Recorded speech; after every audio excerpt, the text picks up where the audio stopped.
Very nice, buddy. My name is Gloria Reeves, and I'm delighted to introduce our speaker for today. Dr. Cindy Schaefer is a child clinical psychologist and associate professor in the Division of Child and Adolescent Psychiatry. She completed her psychology training at College Park, her PhD in child clinical psychology at University of Missouri, and a postdoctoral fellowship in prevention science at the Johns Hopkins Bloomberg School of Public Health.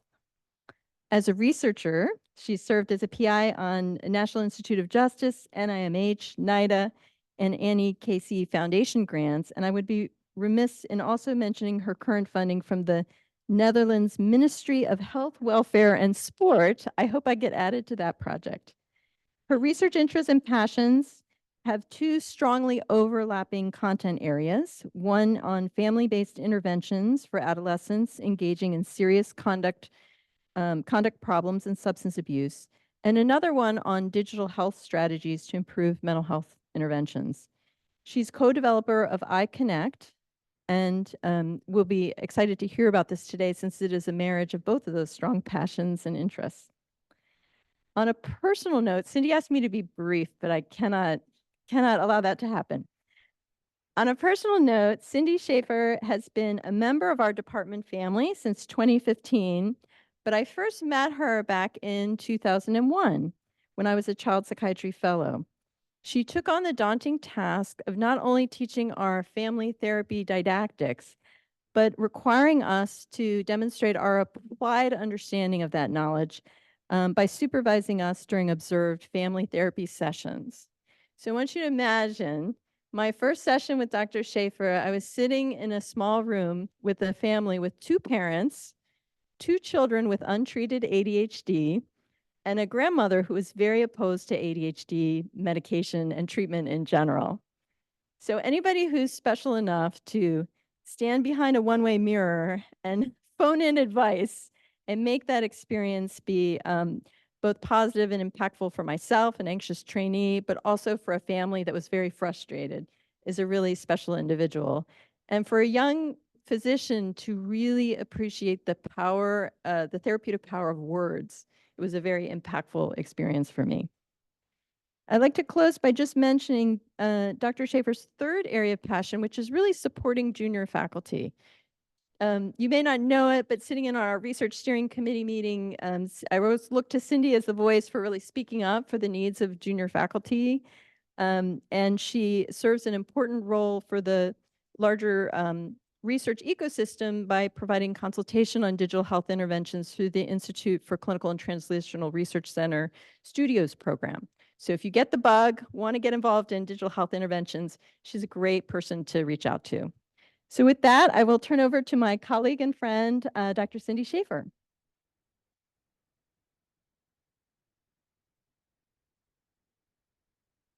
Okay, the tech person better get her tech right today, right? Thank you, Gloria. That was really lovely, and that was what they call it, a deep track, going back to the live family therapy one-way mirror stuff, old school. We should do that again. Let's make that happen. I would love to do some old school family systems work. Okay, well, thank you for coming today. Before I get into my talk, I want to say there's an irony about me being a person standing up here talking about digitizing mental health care, because I've historically been a bit of a technology Luddite. My husband was like, seriously, you of all people? And but I guess if I can do it, anybody can. So that's one thought. I've become a little less that way over time, but it's not like I came to this from a deep passion of technology. I came to it from that family angle that you were describing, Gloria, and my concern for conduct problem use. Okay, so you guys probably, let's see, before I get started, so yeah, here we are with the, David warned me that the, sorry, you guys. I jinxed it, I think, by, okay. Great. Okay. Thank you, David. Just a brief disclosure. I'm going to be talking about a technology, and that technology is owned by a thing called the Evidence-Based Practice Institute in Seattle, Washington, a small startup tech company. we've had grants together listed at the bottom of this slide, but in addition to our joint funding, I do have a small portion of restricted common stock in that company related to the iConnect technology. But I don't have any other ties to the other technologies I'll be talking about today. Okay, so you all saw from the flyer, I guess, sort of my goal for today. I'm going to try to do a broad landscape of this space, and then spend a little bit of time telling you about my own app that I've been working on, in part because I think it sort of brings to life sort of how the work is done. And then towards the end of our time, we'll talk about the potential uses, sort of public health potential of these apps, and the challenges in that space. So it's pretty sweeping overview here, and I've got a lot to get through, so I'm going to go kind of fast. Okay, so obviously we're living in like an era of digital revolution, and this affords a lot of opportunities to use technology to support our work. And just very broadly, I'm going to be pivoting pretty soon to primarily apps, but just so everybody understands, it's not just apps. There's a lot of other things going on, and just computer-based interfaces or wearables, right? All of this stuff would be kind of in the same bundle, and all of these technologies can either facilitate our treatment in the way that things like secured webinar platforms allow for telemedicine, or maybe even feeding support to a real-time clinician, right? Like based on an assessment in the waiting room, you can get a quick score and be kind of given some guidance in what to do in your session, right? So it could make your work easier directly as a care provider. It can augment the work you're doing by having clients do things outside of your sessions, or it could sort of fully replace you in your talk therapy work with clients, fully deliver a treatment or something like a treatment. And then there are emerging sort of ideas around how technology might kind of totally disrupt our world in terms of like, maybe we're not needed at all. Maybe there are peer-led, secure online support groups that do innovative things and provide each other high-quality support in something like a social media space. So if you were to, you have your own areas of expertise and interest, you can go and do a lit search. There's so much going on that it's hard to even keep up with the reviews anymore. So you could do a review on like mindfulness, technology and mindfulness, and you'll get 100 things, including like reviews and maybe even meta-analyses. CBT and anxiety, right? Tons of stuff, crosshatch with child. So lots of great reviews if you want to get up to speed for what's going on in your area of interest. And what we did in this manuscript was just try to give you a sense of what's possible. So we did what we called a functions-based review. It's sort of like, given the commonly available technologies, what kinds of things could happen or are happening. So I alluded to telemedicine, some kind of synchronous communication process with a care provider. That can be done asynchronously too. So if you've ever emailed a doctor about like, hey, I have a question about, my third post-op something, someone might write you back, right? You don't have to have an appointment for that. So increasingly, those things are happening for all of us. We can ask our clients to better self-track how they're doing. Self-monitoring is a huge part of many of our treatments, especially cognitive behavioral based approaches. Instead of doing it on a daily notebook diary, do it on your phone, right? Some kind of user-friendly app interface. And we can go beyond subjective self-report. We can actually perhaps collect objective data on clients in the service of their mental health. So let's have some galvanic skin response sensor that you wear, and let's feed that data into our work and see when throughout the week you were the most anxious. And let's talk about that and figure out how we might reduce those moments, right? Just one example of objective or behavioral activation kinds of things. Is the behavioral activation prescriptions I'm making actually happening? Are we seeing increases in that through the Fitbit or something that's a little more integrated than just our standard wearables? A lot of people are thinking about AI. So this would be kind of in the realm of automated conversations.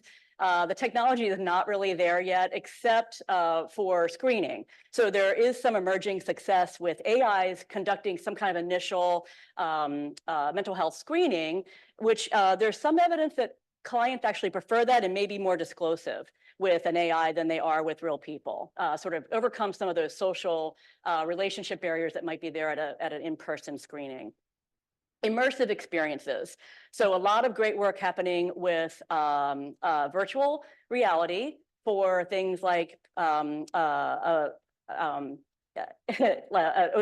or a phobia, right? A phobia would be the most classic example of that. Great things happening there. I mentioned sort of some of the peer-to-peer and away from the service sector stuff that's happening.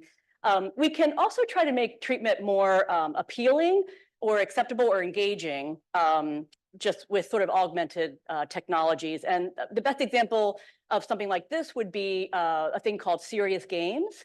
Maybe there's an ADHD 8-year-old who needs some behavioral supports, right? But it's hard to get them to sit and learn skills or drill skills that they might need for school. Well, there are some very high quality serious games, they're called. They sit, they play a video game, and they learn some executive functioning and organizational skills in a treatment sort of way that's very appealing for the age group, right? So that's one example of a way it can really augment engagement and go further and deeper. And then there's this idea of automatically delivering treatments. Okay, so there's lots of technologies, wearables, virtual reality, all that, but the use of apps is really, for this kind of stuff, is really compelling, right? Because, you already know this is like the least interesting slide of the day. Everybody has a smartphone, right? Including people living in poverty. The rates just keep going up. And it's even more true for teens. So the Pew Research Center does a great job of tracking this at least every other year. They just released the teen numbers in January. I'm sorry, I think it was actually January. So these are pretty fresh numbers for teens. And the reason why the rates are so high, in part, the prices of smartphones have come down, but a lot of families living in poverty actually bypassed other technologies that we may have grown up with.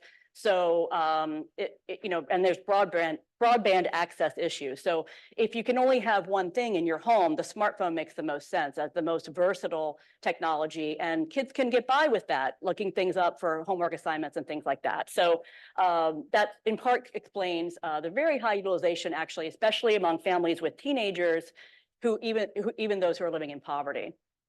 So, I mean, people are walking around, let's talk about teens for a minute. So this is the second least surprising slide of my talk. What are kids doing with their phones? The 94% of those who have them. Well, obviously they're texting a lot, right? You all have seen that. And they're like really plugged in with their peers through text messaging. This is all data from the Pew Center. But they're also, of course, on social media a lot, right? And the two most common social media platforms are TikTok and actually YouTube for teenagers. YouTube may have come as a bit of a surprise. And what are they doing there, right? Well, sure, they are connecting with friends. That makes sense. Showing their creative side, little short video on TikTok. That makes total sense. Getting some support, they might post something about my mental health status, and hopefully my friends will say something supportive, and that also makes total sense. And then, wait a minute, communicating with parents, I thought they went to social media spaces to get away from us, right? Of the parent type figures. What is that about? So many teenagers are using the internet or social media to connect with their parents. So here's one example of a large scale Google sponsored study. One teenager saying, I shared a video with my mom explaining my depression. I found this video on YouTube, and it helped us break the ice about that, for us to talk. Wow, until I got into this, it never occurred to me that a teenager might do that. So they're clearly seeking help in the digital space, right, and the online space. And we don't know a ton about this. Again, another industry-sponsored ad, nationally representative. They didn't break down behavioral health or mental health, right? So using an app for health, teenagers, these numbers are a little lower than adults, but they're pretty high, right? And then like trying to go a little bit further, they did crosshatch or find a subsample of teens who indicated depressive symptoms, and they are more likely to use a health app. And they have high rates of that same kind of thing, looking for someone online who is like me, who has my concern. 53% of teens, epidemiological sample, are doing that. We don't have great data though about like health apps in particular. I want to say that some of the best emerging work is coming from one of our own junior faculty, Dr. Aja Goodwin, who received American Psychological Association Division 53 funding to do this study where she recruited, it's not nationally representative, but it's a nice large sample of Black teenagers with clinically significant anxiety or depression. And as you can see here, what are you doing for help seeking? What are you doing to get help with that concern that you have? And you know, you can see that traditional mental health services are lower on the list, and apps and other online things like YouTube peer stuff, finding somebody on YouTube who looks like me, you know, higher than talking to parents about this stuff. Okay. So clearly, this is something that people are gravitating towards. And then the same is true for adults. So we know a little bit more about adults. There is data, our data about their use of behavioral health apps specifically. It's currently, this is behavioral health and wellness. This would include just like stress reduction, like subclinical things. The big three are the icons on this slide. And it's a $2.7 billion industry. So there's a lot of interest and people getting into this space. And there's even, like I said, there's already meta-analyses showing that if folks use, and they're not directly linked to these apps specifically, but cognitive behaviorally focused apps for depression and anxiety, adult populations are showing very respectable effect sizes. And you know, just for comparison, this is on par or better than SSRIs for these conditions, and without potentially worrisome side effects and adverse reactions.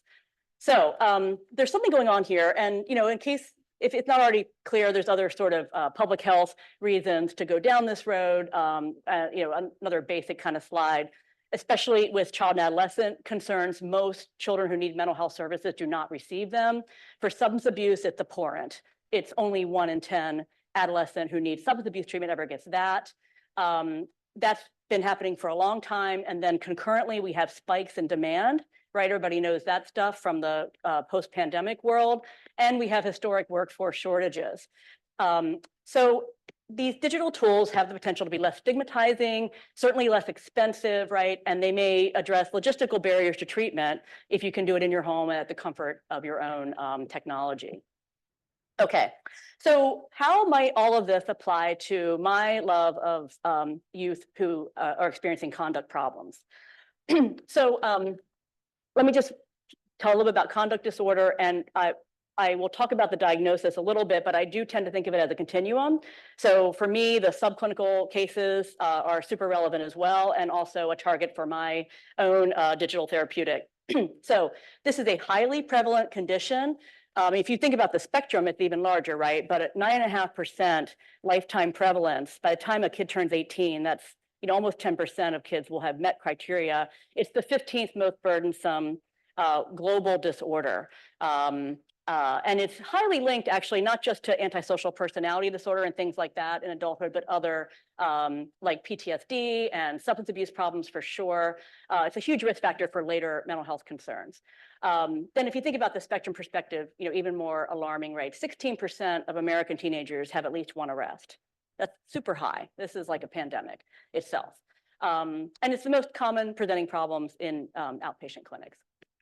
Okay, of all the things we might deal with, conduct disorder is among the most environmentally influenced, right? So there are risk factors for this condition across systems, a few at the individual level, but especially as youth progress developmentally, it's increasingly how they are managed, maybe with some of those environmental individual stressors, how they are managed by their families and schools, and then what happens with their peer groups and community interactions.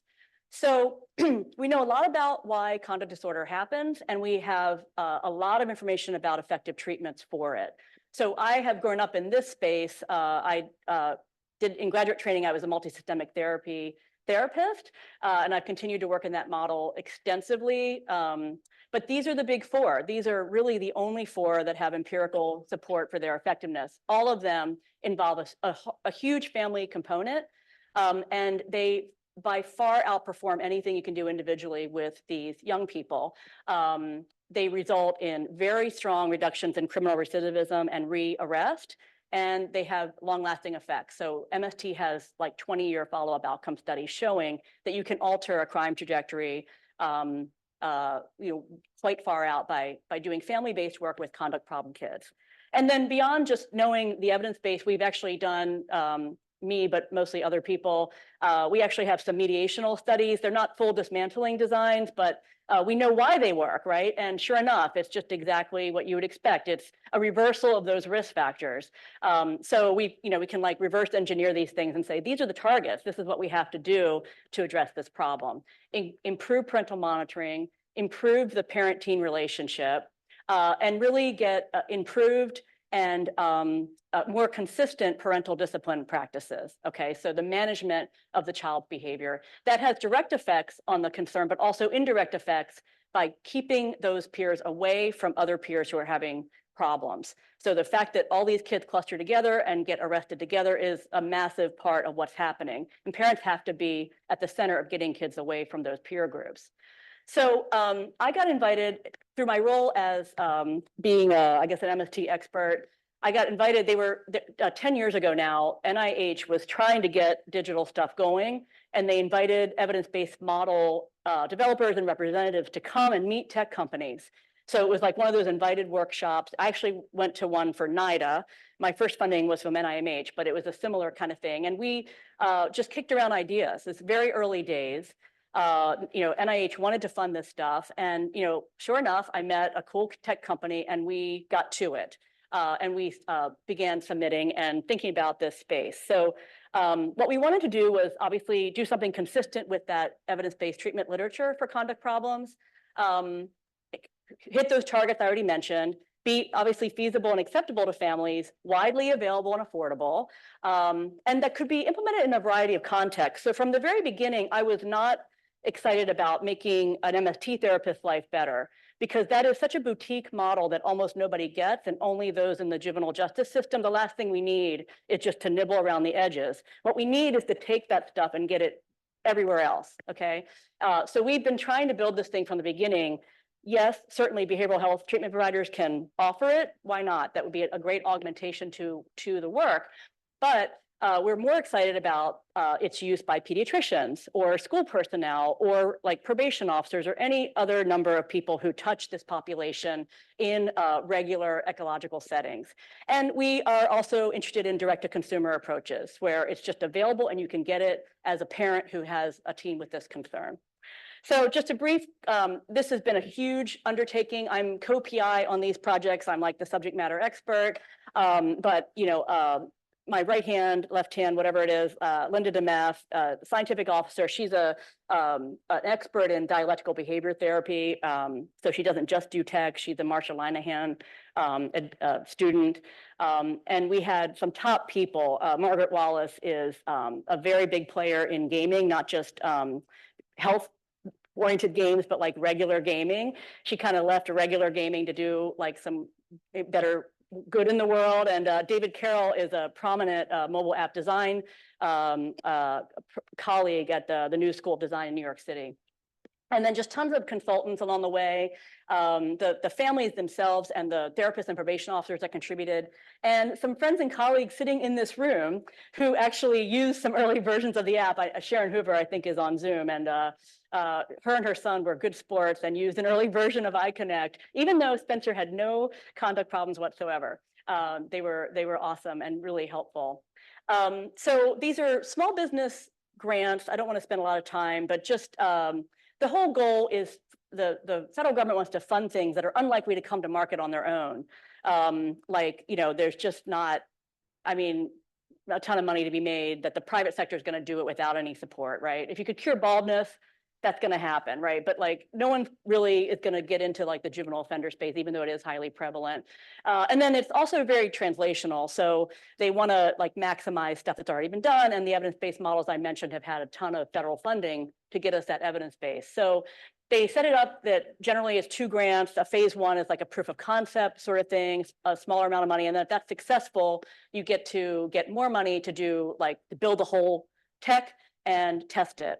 And if you're really lucky, which I have been twice, super duper lucky, we were able to get fast tracks, which combine those, you don't have to apply again. But my first grant was separate. We had to like pause and apply again. And then the last two had been the fast tracks, which have been great.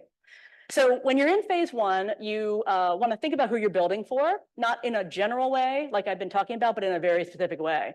So we made like, you can't read it, it's just to give you an example. It's too small to read, but who is the modal user, like the persona? And just really thinking that through with the help of consultants, probation officers and therapists, our own, experience with the population.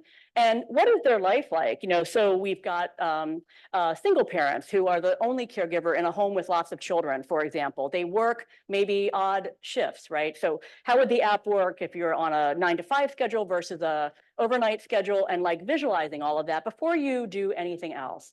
So that is super helpful. And then it's not embarrassing, but it's just humbling how long we've been doing this. 2014 was very early days, but here we are with David Carroll in New York City, just sketching out from morning to night one of the personas, right? Whiteboarding it essentially before anything happens technology-wise, paper prototyping. It's getting easier to do a thing called wireframe prototyping now, where you can do it quickly and easily, like slides on a computer. But even back then, it made a lot more sense to just, we killed a lot of trees that day. Then once you have like a mock-up of what you want to do, it's a rigorous process of user testing before, again, anything gets built. So you're testing the designs, you're testing like a little tiny piece of the build, and highly, highly iterative with the client population and with stakeholders. So I'm proud to say that through all of our formative phases, we've achieved about 40% BIPOC involvement. That's been a value of ours from the beginning, to make sure that we had a diverse array of voices as we designed this thing. Of course, those people of color are overrepresented in juvenile justice systems. That was another critical reason to do it. So you kind of get it all ironed out with designers and users testing, and then you hand it over to the programmers. You go to the beach, you touch back down in BWI, and they hand you an app. It's awesome. This was great. Mysterious programming steps then happen, and then you have an app, and it's amazing. So this is version 1. The term iConnect is playing on the family idea, the idea of kinship or kinfolk. Some of the naming is just like, what domain name can you get at the time? And, there's like 10 that you wanted that you couldn't get, and, it's already too late. But so what we built in version 1, we had a personality that helped the family onboard. It was called a kinbot. A lot of this has changed, but and then, we wanted to improve parent monitoring, right? So we're harnessing existing cell phone capabilities, and obviously GPS is one of those. So just, where's my kid right now? Lots of apps already do that. Okay, so but that was sort of the anchoring. Like, yeah, parents need to know where their kids are right now. But we go further than that with a thing called geofencing. So I'm a mom, I'm going to set a rule. You need to be in this building, i.e. your school, every day from 7:30 to 2. Here's the address. And if you get there on time, I want to know.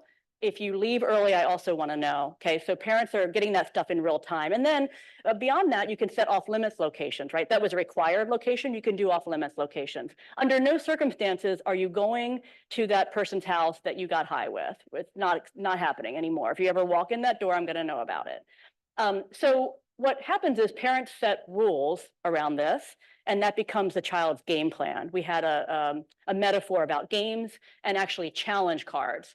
So if you look on the sort of, this is 3 challenge cards stacked up in the app, and it sort of functions like a calendar. So the kid can look at their daily challenges, and it's lined up in time order for what they're supposed to do today. The clear behavioral parental expectations, right? Important in like MST kind of things. Here's a detail of a required activity challenge card. When you click on it, it looks like a card, and you flip it over, you can see more details about the card. It was just the game of the design, right? Here's an off-limits card, same idea. And then what's happening, I mentioned the parents are getting notifications and alerts throughout the day. And so is the teen. So, hey, it's almost time to go to school. Get there to stay on track. Get there to earn your full points for today, right? So there's a point system in this, and teens can select from a reward menu that is set up by the parent. So it's not like we have rewards. It's all points. Parents have to then provide the thing, but nothing is in the store that the parents aren't willing to provide.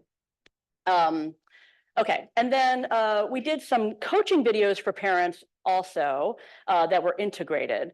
But I didn't say enough about the KinBot. The idea was, and we've gone further with this, is to like coach parents to set the right kinds of rules. Okay, so that's a thing we're increasingly trying to refine is like, okay, I see that I can set rules. I'm sort of being told I should do that. Let's really support it so they get ones that match the clinical needs of this particular child. But either way, even in version 1, it was highly individualizable, right?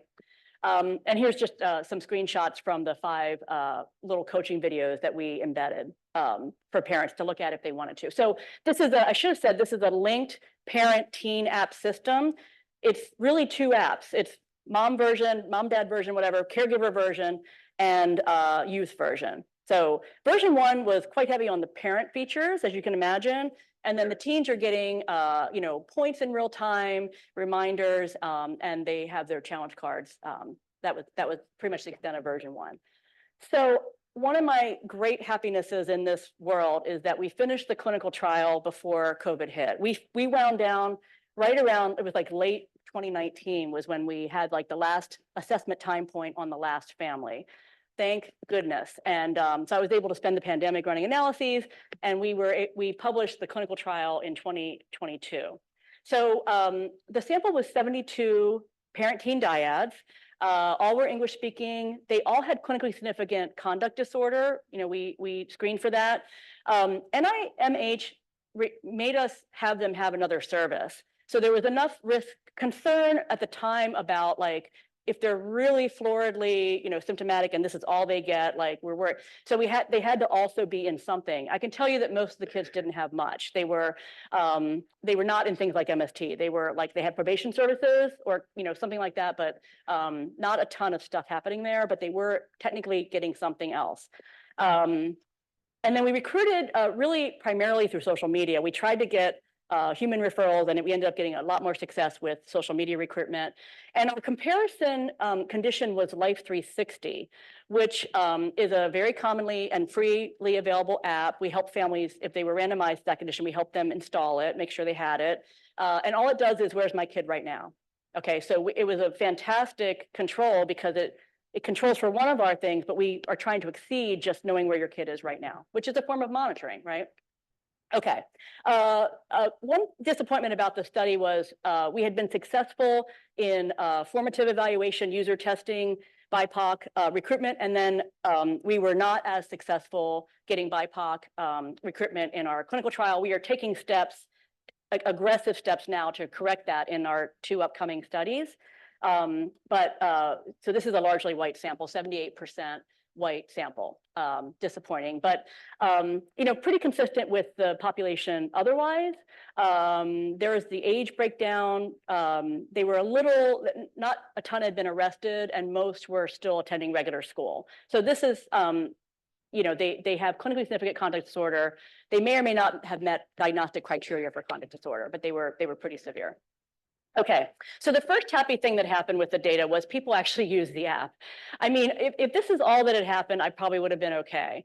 And I know this is just emotionally, because if you build it, will they come, right? And this is hard to read, and I'm going very quickly, but basically we had that card structure where parents set rules, and the 100% there in that first column means everybody set a rule. Every single parent in the iConnect edition set at least one rule. Thank goodness. That's like a premise of the whole thing. And then what did they set, right? Go to school was the most common. That makes sense. Do a required task. That was like the open-ended one. So it could be things like do your homework. Or we had a couple clunkers in there, like always close the shower curtain. And you know, that's information for the next version, right? Because I mean, like if parents are sweating whether of conduct disordered youth are sweating that, yeah. So it's you learn a lot just from the user data, okay? And then like, you know, were the cards in play or active? So did they just set a bunch of cards and then not use it? This was a 12-week study, right? So 3 whole months, we told them just do whatever you want with it. Like we had no, just because we wanted to see what this would be, right? And the happy thing was like, you know, so it was 94 days overall. And the average number of days that a required task card was in play was 145. So that means that on average, you know, kids had 1.2 cards in play every day, right? And then school less so, right? Why? Because of weekends and holidays. Okay, so that should be lower. So it kind of all made sense. And then here's what I love clinically. The kids are problematic, they're being arrested, they're out of control, but they're doing a lot of things right. So, you know, the percent of days that the youth were successful, the last column, kids went to school most of the time. They did their required, they closed the shower curtain or whatever the thing was, 47% of the time, right? Overall, 60% success on did you do the challenge card today or not? Which I think is helpful for shifting parental cognitions in and of themselves, right? It's parents see that data and they're like, oh, he's doing a couple things well. He is meeting my expectations, or she. Okay, so here's our outcome results. Also kind of hard to see, but we had a number of indicators you can imagine. We had substance abuse indicators and externalizing behavior indicators that were youth self-reported. And we have baseline and change over time. So it's 4 time points over 12 weeks. So short-term longitudinal design. The first P column is the time effect for everybody in the, you know, both groups, right? And if it's, you know, so we had significant increases. Everybody used more marijuana and had more school problems over that time, right? But then the iConnect column is like what happened for that group, you know, above and beyond the existing trend, right? So everything in red is clinically significant and really pretty robust effect sizes. We were able to reduce alcohol, self-reported alcohol use further than the main time effect on that. And although marijuana was increasing, it increased less for teens using iConnect over Life 360. And then we had straight up improvements on general delinquency and status offenses. Okay, so very awesome results there. And then what was interesting about the parent results, they reported on kind of their own behavior and state of mind. And what I love is if you look at that middle P column, everybody felt better. So I feel like maybe it was time itself, but maybe just having some app already helped parents. They had less stress, even having Life 360. They felt less helpless, even having Life 360, right?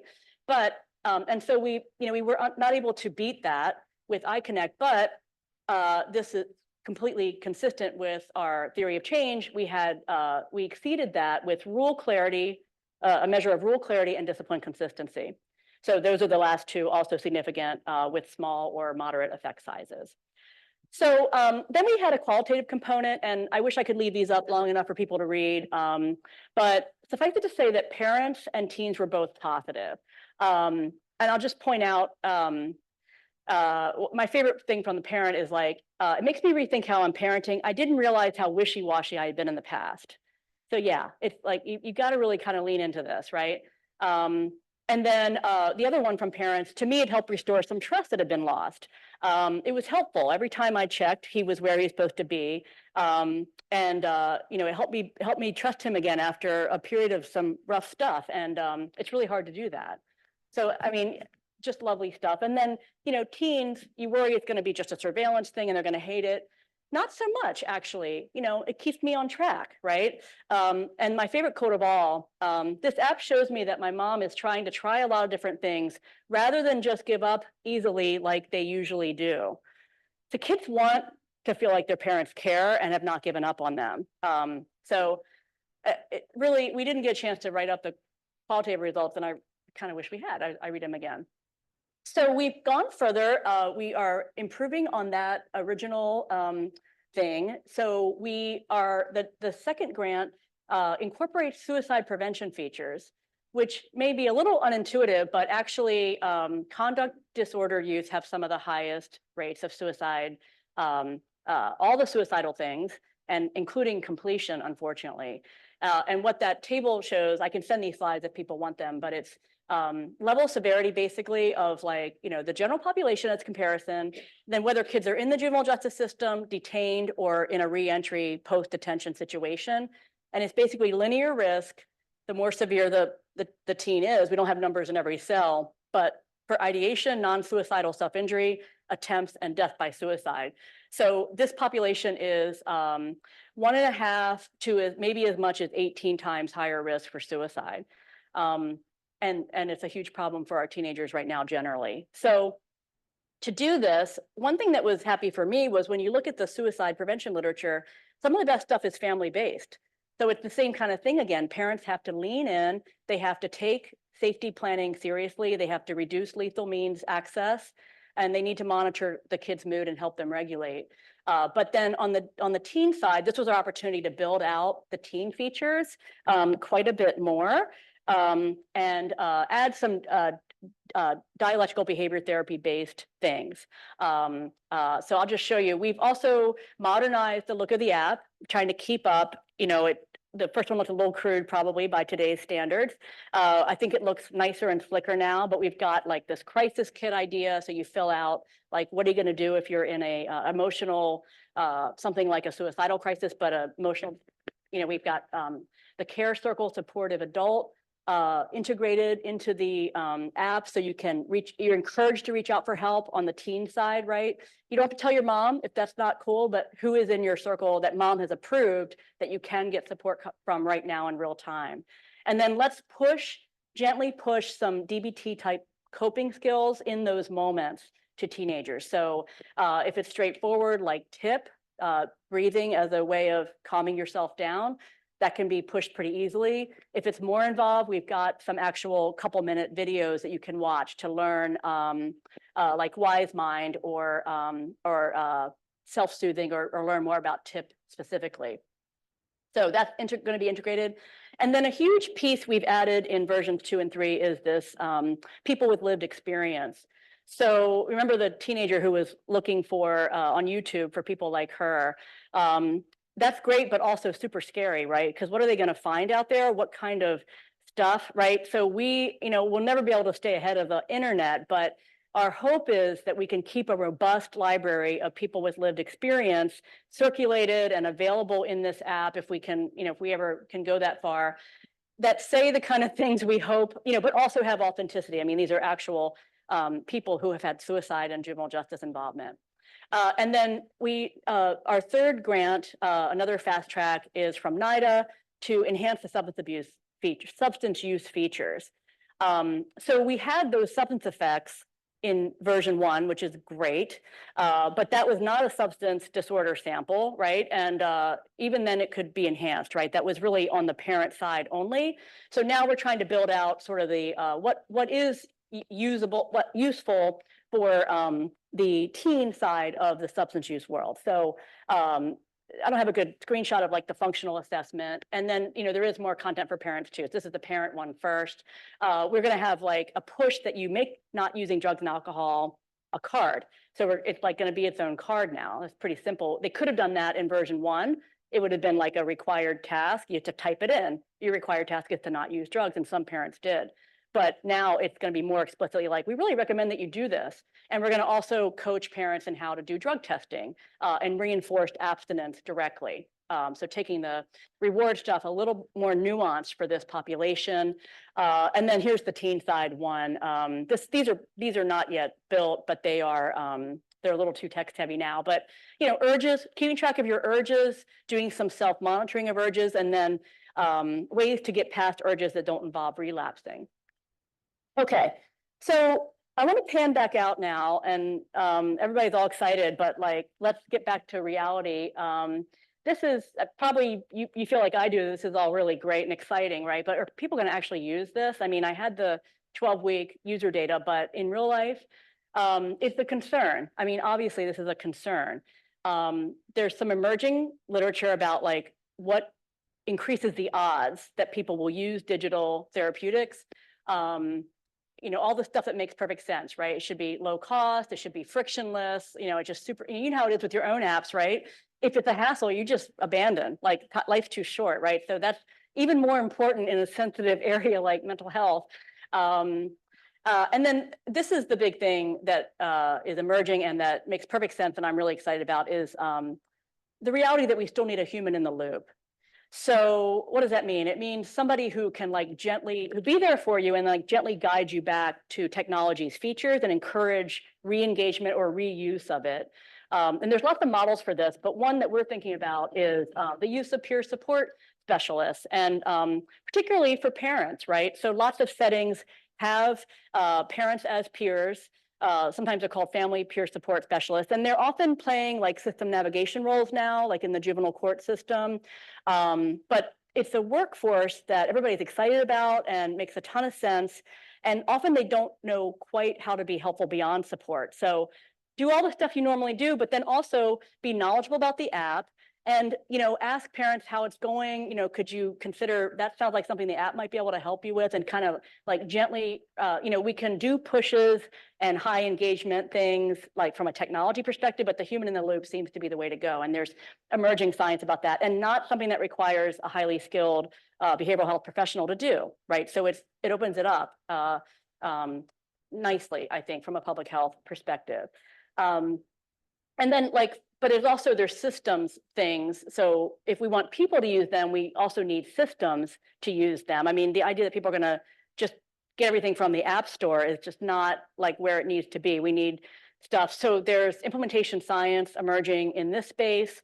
And these are, if you have read any implementation science, it's kind of all the same things, right? It's like we need champions, we need manageable costs, we need, to monitor how it's going.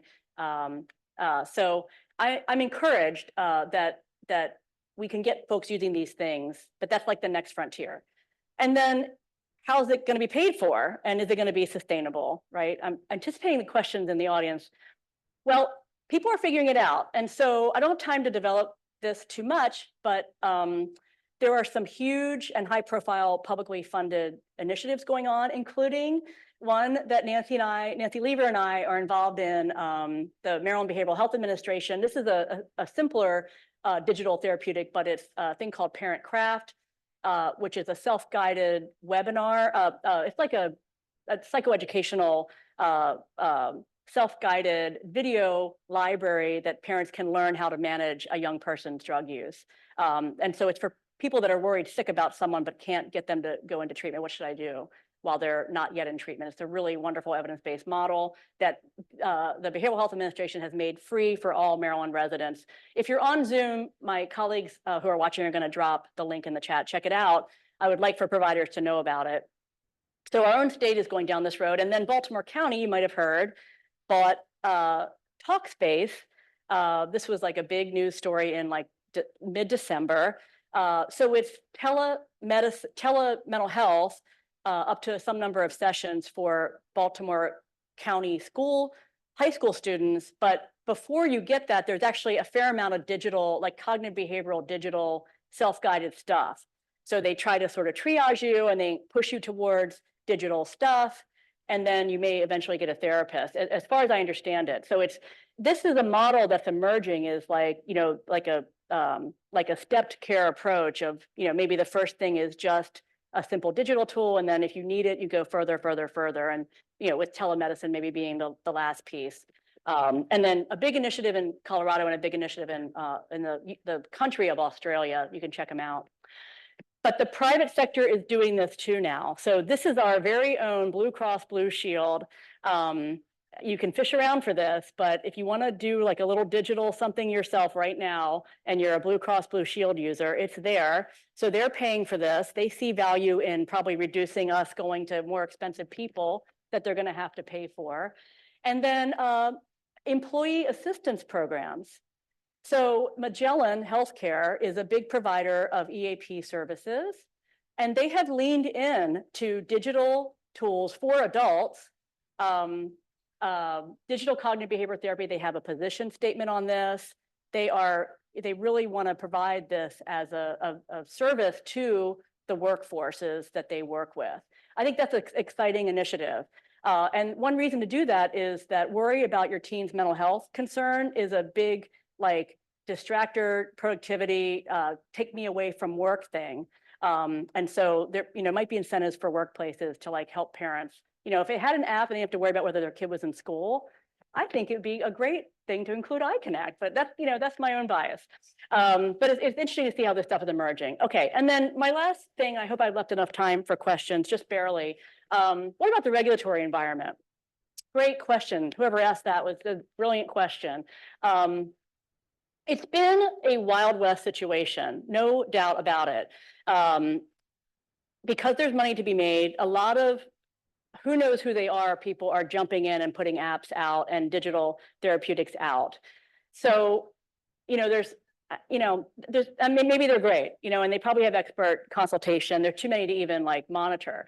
But there's those of us who've been like in with NIH from the beginning, trying to do it right and carefully with user-centered design and diverse client populations and rigorous RCT level standards of evidence, and then there's folks that are beating us to market, so to speak, without those steps.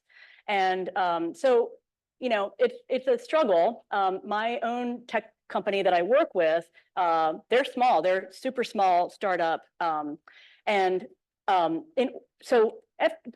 story short, the FDA is inserting themselves finally, and it's really caused a ripple. Everybody's kind of worried on the other direction now, like, ooh, they're going to rein it in. They're going to rein it in hard. They're definitely behind. They've admitted it. They've said, the commissioner himself, this was just last summer, said, we're behind, and we, our regular processes, it's just very hard to keep up with the rapid advances. And is it a medical device? Does all the regular stuff apply? Yes and no, right? There's a lot of thinking that has to go into like, what would regulation look like? And so, there's some language emerging. They're at least starting to define some things. We have actually submitted for what's called an FDA pre-sub, where they will give you some sense about whether they want to regulate you or not. And if they do, they'll tell you what to put in your clinical trials so that you get the right kind of outcome. So we still have probably just one. It's probably too late for the next one, but we can get at least what they want into our third clinical trial before we're kind of out of money. And our grant pays for this work, but it's super expensive. So the FDA doesn't just do it for free. It's the average price to get your digital therapeutic reviewed is $500,000. So we've got like a teeny weeny part of that in our NIH budget to like make that happen, but the rest is on the company. And if you're a small, I mean, it's really hard to be viable. And so the list here, the examples of ones that have made it all the way through, cautionary tale, Reset-O was they were the leader. They were adult substance and opioid focused. Paratherapeutics had made a fantastic product available by prescription to help prevent relapses. It's an amazing, beautiful exemplar of everything I've been talking about. And they went bankrupt last year. And you can read about it, just search it. Here's just three of 100 articles out there about it. And this whole world, and I'm going to end on this negative note. I thought about that. I'm like, why am I ending on the paratherapeutic story? But, if they can't make it, who on the small side of this can? Now, the good news is their technology was bought, so they went bankrupt, but then their stuff kind of got bought. So hopefully Reset-O will reappear. It's now with something, that third article there, I forget, I think it might just be called Virtual Health. I don't know what the company that bought it is, but so it may live on, but this is a concern that the least good ones are going to be the ones that survive. So stay tuned. And as Gloria alluded to, I am available just informally, like let's talk, I'd love to. But if you want to help me get credit and help elevate ICTR, you can go through the formal channels at ICTR and apply for my consultation. And then we all get like lots of extra fun stuff. Not too much work to do that. And then just to highlight also that our campus has a thing called Ventures, which if you have an idea or things and you want to get started, they'll help you find a tech company and think about commercialization and stuff like that. I know very little about that, but it does exist here on our campus. So thank you. I am done. 2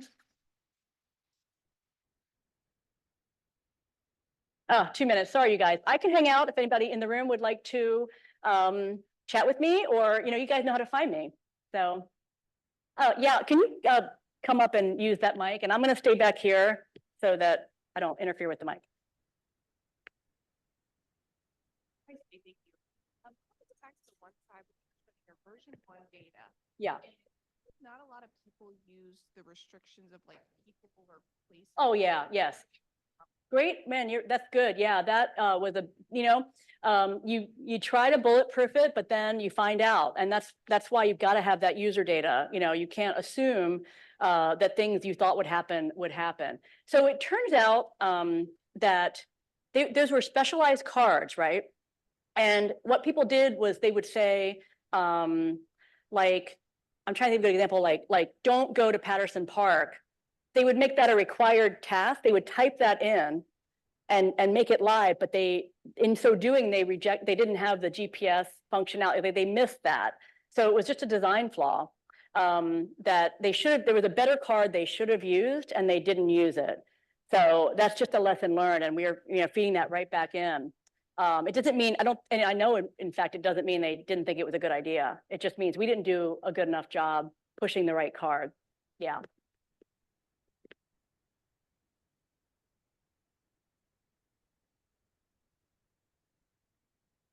Cindy, great talk. I wanted to just ask, I have many questions, but I'll just keep it brief. So as a parent, it's always a learning experience to me how much your child's friends become your children, or their associates or their classmates or other things. And I wondered if you thought about how to utilize the app, because a lot of the challenges, I think, also working with youth with conduct disorders, they worry about their friends. And that's why it's hard to separate and refer. Yeah. And I was also thinking about your family intervention likely has impact on siblings in the home. Yeah. And I wonder if you think about tracking those kinds of things, Yeah. if the app could be useful in helping other kids know how to support somebody to ask for help, or if there's any benefits, if the parents perceive any benefit for siblings. Yes. I always think about siblings as a family therapist, and I worked with primarily adolescents in trouble, and they often had younger siblings. So you could kind of see the next one coming, and we would try to address that. It's set up right now to be dyadic, and but there is a vision potentially of like a dashboardy kind of thing where a parent could have multiple kids on the same phone. That's down the road. It's technologically pretty hard to have a bunch of phones integrate. It's just not something we've taken on yet. It could have effects without that, right? But you get that question a lot. It's like, I have multiple kids, I'd like to use it on more than one, and you just can't right now. That's true. In terms of peer groups, there's the kind of things we're doing for the teenager now are supportive kinds of advice around some of that. So our people with lived experience, we have an interview. We're trying to pull for clinically helpful things. And one is, how should I think about my friends? And you're mentioning like really benign and good, like I want to just help somebody who needs it. But in the conduct disorder space, it's often like they're doing deviant things and that's not good for you. And so, you love and care about your friends, but you also, if they support you, they want you to do well. And we're trying to sort of impart some of that through people with lived experience stories, and they're just really brief videos. Kids can kind of shop and look for topics or just hear a story from somebody. Yeah, I like the direction though, is where can I put my instincts to be a caregiver? What can I do with that? That's one thing that teens need help with, right? And if we do more internalizing things, maybe that's going to become more important. Right now, we're thinking about suicide and internalizing concerns as they relate to substance use. So it's I smoke pot to have less anxiety, right? We haven't really focused on internalizing disorder as its own thing per se, but that would be important, especially in that space. Can you take a remote question? Oh, yes. If there are any, thank you. Good Yeah, reminder. well, I'd like to ask one. Oh, it's coming. Okay. Yes, please. I thought. Yes, I'm coming from the heavens. Yeah, this is Um, David Gorelick from NPRC. uh-huh. This is a wonderful talk. To me, this is truly translational. I know that's Yes. typically described as preclinical, clinical, and I support that as well. But this is also translational. It should be marketed as such. Yeah. My question is, are you aware of any work where you marry real-time psychological and physiological data from wearable sensors Mm. with mobile interventions? And I say that because I'm actually a consultant to someone at UMBC, and I was going to ask you offline whether you can help those people who are different campus, working on something like that. Yeah. How could we as subject matter experts help to shape like a wearable for maximum clinical benefit, right? Like, is that kind of your thought? Like, what are my thoughts about Well, no, wearables? I'm being more concrete. Aware of anybody actually working to pair off a wearable biosensor for psychological or physiological parameters, which many exist, as you know, with a mobile app on the phone. Yeah. I won't say the idea, maybe it hasn't been patented yet, but where you would use the real-time data from your Right. sensors Yep. to modulate what intervention is being sent to the phone and vice versa. Yes. Yes, that's happening. I mean, that's absolutely happening. That relates to like the functional review kind of stuff. It's not a space I've been in, because it's coming primarily from the anxiety world. We have thought about it actually just in terms of replacing ankle bracelets in the incarceration kind of space. Like, let's not put ankle bracelets on kids. Let's empower parents to do what ankle bracelets are supposed to do. But that's not what you're talking about, I realize. And forgive me if I'm missing the nuance of your question. I would love to talk about that more, but my simple answer is I've not gone down the road of wearables. I mean, I can say that there'd be issues, like everybody carries their phone around all the time, but like having somebody wear something, I mean, we're all wearing watches, that do it, but beyond, I mean, it would probably be integrated into the watch, would be the way that users would want it, if it's possible, and would actually get compliance, they're not gonna wear something Right. special probably unless they were. I'll I'd have- contact you offline to pursue this. That sounds great. Very Please helpful. Thank you. email me. I'd love that. All right. Well, thanks again. I appreciate the live audience, everybody. Thanks for coming. Have a good afternoon.